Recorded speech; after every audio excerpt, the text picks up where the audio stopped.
DDM 2024.07 sees a nice enhancement to the handling of sheet metal parts within DDM.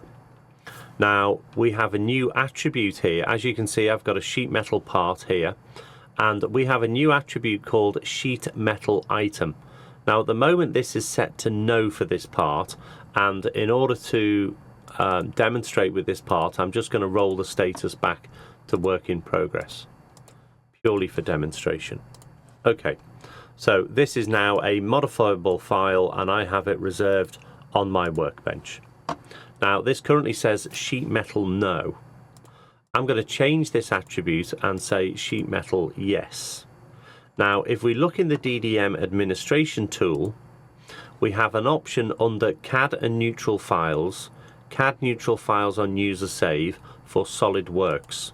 There is an option down in the 3D section that says 3D flat pattern DXF. If I say yes, this is what I want every time the user saves, then if the attribute for yes is turned on, then it will automatically create a DXF of this sheet metal part when I save. Now I'm going to load this part into Solidworks. So I load the part. Okay, and now we have our sheet metal part.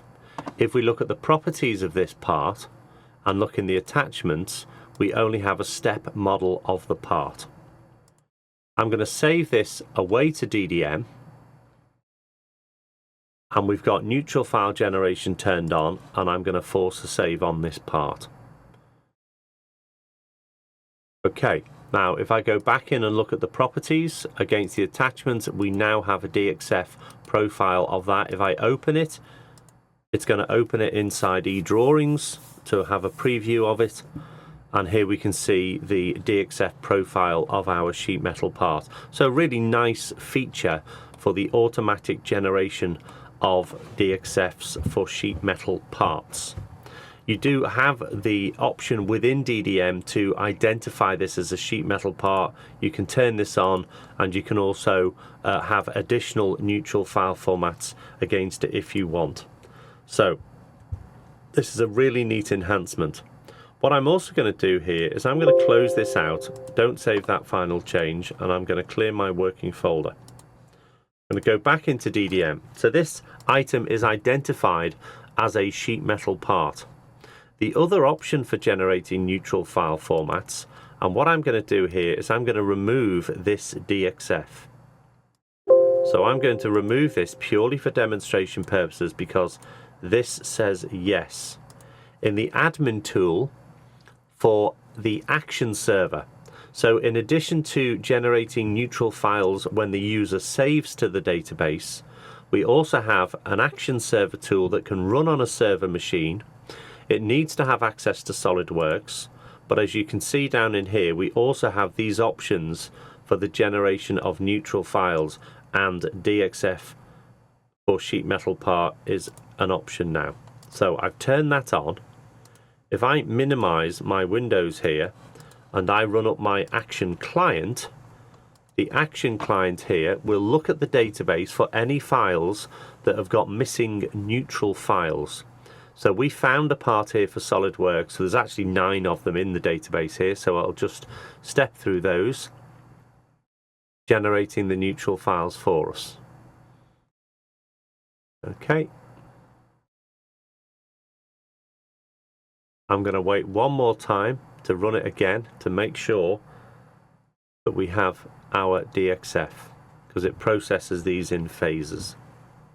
Right, it's cleared. So I'm going to close the action server now, and if we go back into our part here, we can see that we have our newly generated DXF flat pattern of this sheet metal part because we've set this attribute to yes. Now if I've got lots of sheet metal parts, I could identify them all and I can modify them all with the bulk editor, and I could say set this attribute sheet metal item to yes. Now the bulk editor is a power user tool, so there are rules around it. There are separate videos on this. You have to put in your password and I can update, so both of these now have been identified as sheet metal parts. So if you have lots of sheet metal parts already in your database and you want to update all of them together and go through and generate a DXF automatically using the action server, then the bulk item editor is a very useful tool for doing that. So some great new enhancements for the management of sheet metal parts within DDM for the 2024.07 version.